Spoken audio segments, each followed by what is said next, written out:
We all heard before. The plastic we throw away doesn't just disappear. Over time, it breaks down to tiny pieces called microplastics, and those break down even further into nanoplastics. And these plastic particles spread everywhere, into our oceans, onto our beaches, and even throughout the air. We are often told stories of birds, fish, and other marine animals being harmed or even killed because they mistake these tiny plastics for food. Microplastics are such a massive problem that affects the environment in ways we are only beginning to understand. What if I told you that the clothes we wear, using the microwave to heat up leftovers, or using dishwasher to wash dishes, could be exposing us to microplastics every single day? Now, if you're not exactly sure what microplastics are, or need a quick reminder, my team and I interviewed two NHC professors who have conducted research on microplastics. Microplastics are the fragments or fibers or small spheres of plastic that are showing up in our environment in pretty much every animal, every ecosystem that we've looked at. So most microplastics come from debris. Debris from the air, debris from the ocean, debris from anything, honestly. Okay, so what are the everyday ways we expose ourselves to microplastics?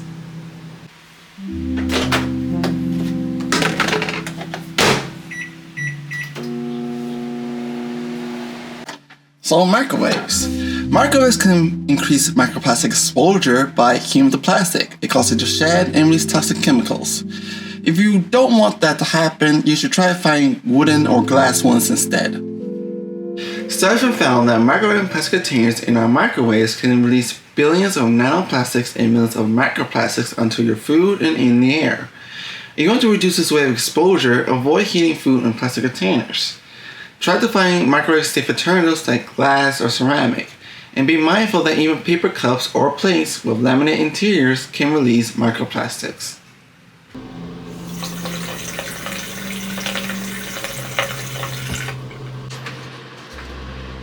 It isn't too complicated to explain how microplastics affect faucet water.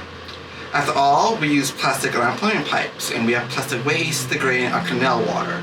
We also, when it rains, our plastic waste on the roads or plastic waste in the neighborhoods contaminate even more water supply. It's best to avoid this by using filters that you can find maybe on some online store. Research suggests that boiling hard tap water for 2 to 5 minutes and then filtering can remove to 80% of microplastics. To state again, boiling alone does not remove all microplastics. You still have to filter them.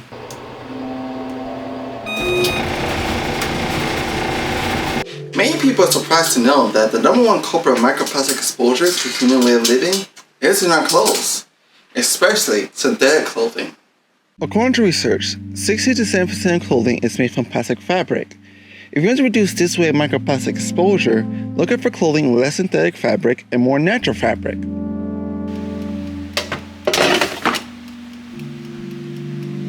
Non-stick pans and air fryers have their non-stick coating get heated up or it starts to shed, it releases the microplastics into the air. To avoid this type of microplastic exposure, try to choose cooking pans and air fryers with stainless steel, glass, or ceramic interiors. Or, if you want to continue to have non-stick pans, then try to avoid damaging the non-stick surfaces. Make sure to use proper ventilation while cooking.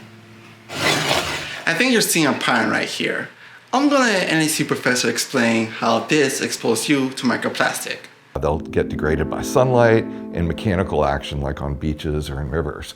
We'll break it down into smaller and smaller pieces. You think about all the plastics that we surround ourselves in our world.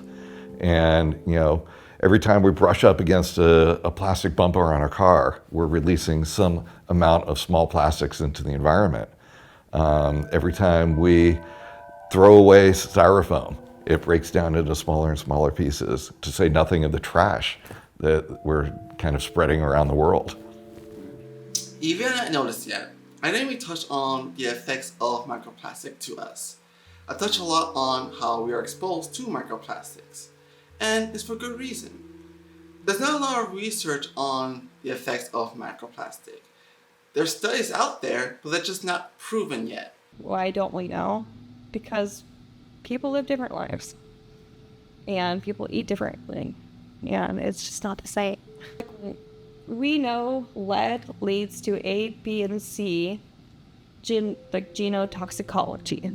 Genotoxicology means it impacts your genes at certain points. Yeah. So, like, we know that's going to happen to you and your offspring. But microplastics, we don't have enough time frame and science backing behind it. So we don't know. We just don't know. I know, it's the 50s. The 50s is a long time ago.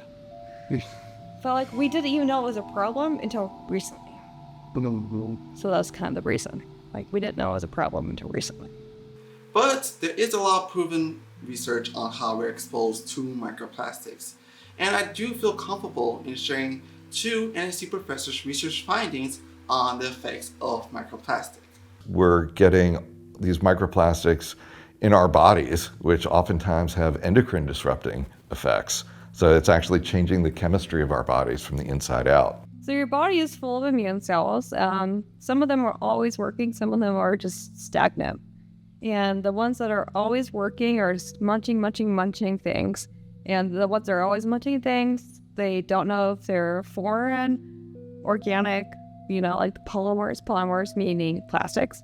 And so the ones that are doing that are the ones that are being most impacted by the plastics. And so it's seeing if those ones are getting killed by the plastics. And we were introducing them to the plastics and they were dying. Yeah. And these ones are called the innate immune cells. And they're super, super important and they're dying. They're first line of immune cells. So it's like a big problem. Those remarks in your head right now are the exact reasons why my team and I made this film. We didn't make this film to give you a doomed perspective on microplastics. We didn't make this film to change your entire way of living. We did not make this film to tell you how you can cut your microplastic exposure from 100 to 0. We made this film so you can have a better informed point of view on this topic. The decision whether or not to cut microplastic exposure is totally upon you. Thanks for listening. I'm Matthew McCall. Have a nice day.